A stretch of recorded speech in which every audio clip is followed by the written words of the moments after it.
Cam. Jesus, what? Oh, hey, you wouldn't believe.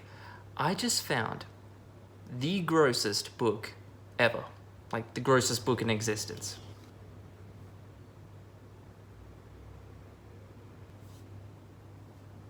Don't you want to hear about it? Yeah. Sure, whatever. Nah, you're busy. You're not interested. Obviously, it's only the grossest book ever. It's not that intriguing, but don't worry about it. You're busy. I'm busy. We're busy. Just forget it. Forget I said anything. It's just the most disgusting book ever, so it's not a big deal. I mean, it's kind of a big deal, but you're not interested, so erased. Gone from my memory. Look, tell me about the book. Don't tell me about the book. Child, I will tell you about the book. So here's the thing. It's fucking wild, man. It's crazy. Okay. So basically, it starts with this woman, and she just starts like everything, dude. She's getting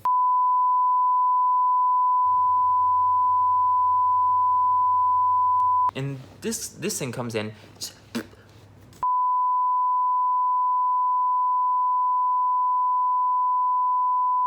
But then this other guy comes in and he starts. What's shaking, BookTube? My name is Cam. Welcome back to another video. The premise of today's video, my friends, is simple. Put simply, I wanted to see what would happen if I typed the grossest book in the world into Google. What came up? Who knows? I guess you'll have to wait and find out after this ad break. This video is sponsored by my lease renewal. I just got it in the mail. Should I renew my lease? You know, I'm thinking about moving in somewhere a bit bigger, but then at the same time I should probably be saving more money. You know what? It's not your problem. Don't worry about it. Say the line, Bart! Roll the intro. Yay!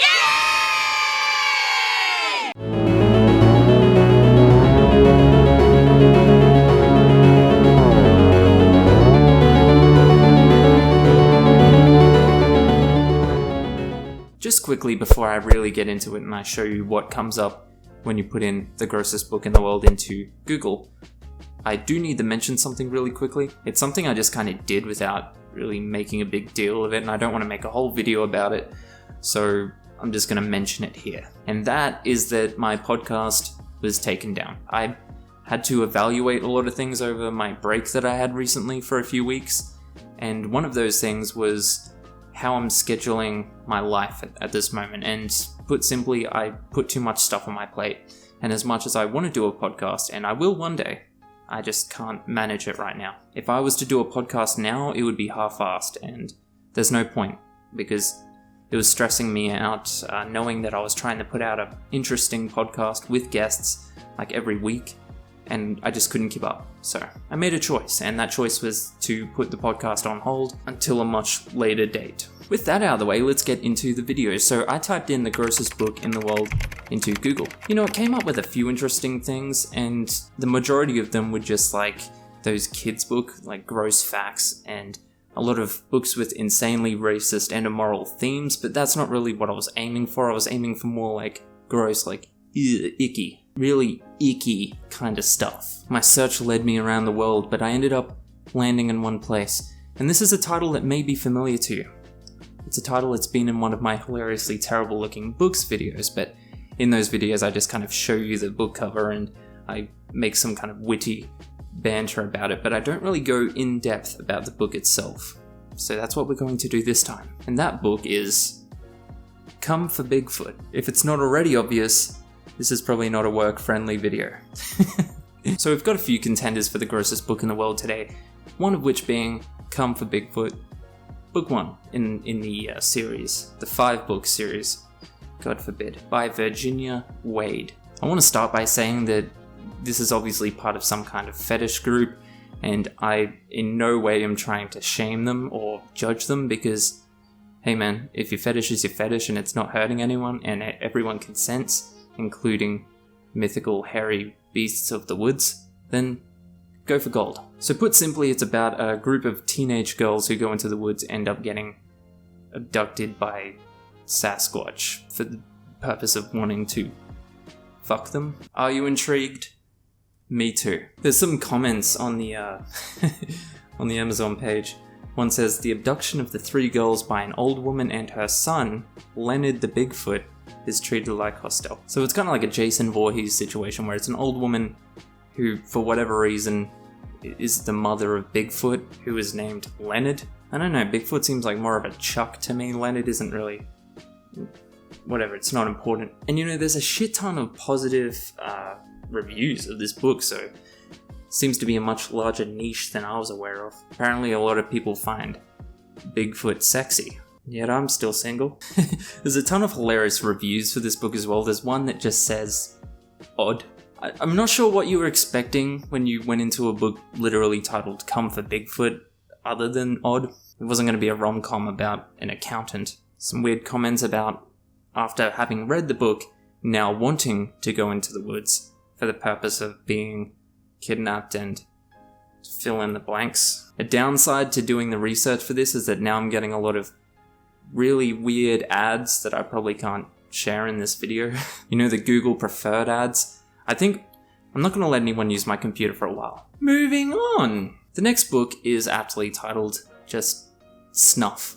And from what I read, it's about a woman, an aging porn star who wants to go out with a bang, pun intended, by having sex with 600 consecutive men. Going back to what I said before, if it's consensual and everyone involved wants to do it, you do you. Although 600? I mean, 50 would have been impressive. Hell, 25 would have been impressive. I mean, if you really wanted to push the limits, you could have gone 100, but 600. I have a lot of questions about the logistics of having sex with 600 people in a row that I'm gonna save for another video. In terms of the book Snuff, it's told from the perspective of 4 different people, I believe. So there's Mr. 600, lucky last, Mr. 72, the highest up on the list of these people, which is still 70 dudes in, and then Mr. 100 and fucking something, I don't know. And then you also have the assistant, because of course if you're arranging to have sex with 600 people in a row, you need help with that. You need an assistant.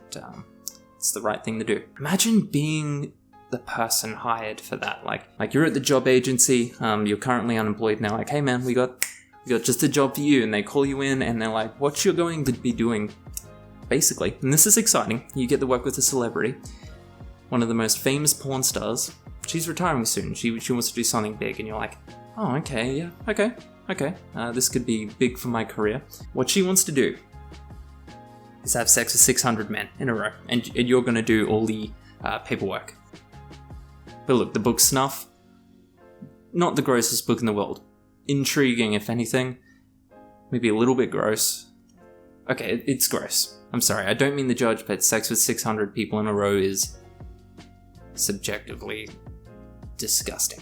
After that, we have the book called Survivor. This isn't called Snuff, but it is about a snuff film. Basically, a woman gets kidnapped, as most of these stories start, of course, and she gets tortured into a snuff film. A snuff film, if you don't know, is usually a film depicting, in a really vivid, realistic way, illegal things such as torture or rape or other really disgusting shit. So you can imagine a lot of the stuff that goes on in this book, including torture and necrophilia, all that kind of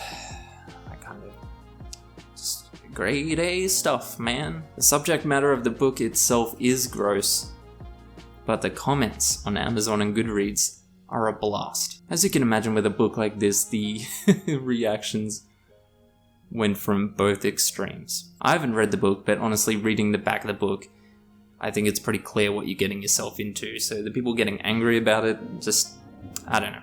But for example, there's one comment where she's talking about how pleased she was that she could finish the book so that she could get it out of her house. Like it was a fucking demon. I can imagine her at the beach, like, throwing it into the ocean like Tom Cruise in Top Gun. Then there's another comment, and this one is just bellissimo. A teacher and a student agreed to give each other book recommendations, and in the greatest prank of all time, the student recommended the teacher read this one. And judging from the teacher's review of this book, I think, needless to say that snuff isn't really within her usual tastes. Apparently she had to read the whole thing, and that's just...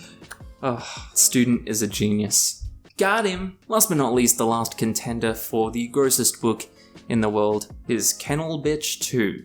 Not Kennel Bitch 1, because, you know, that was watered down, if anything. It just wasn't that gross, but Kennel Bitch 2. Now that's over the line. If the title doesn't give it away, it's about a woman becoming a sex slave to 2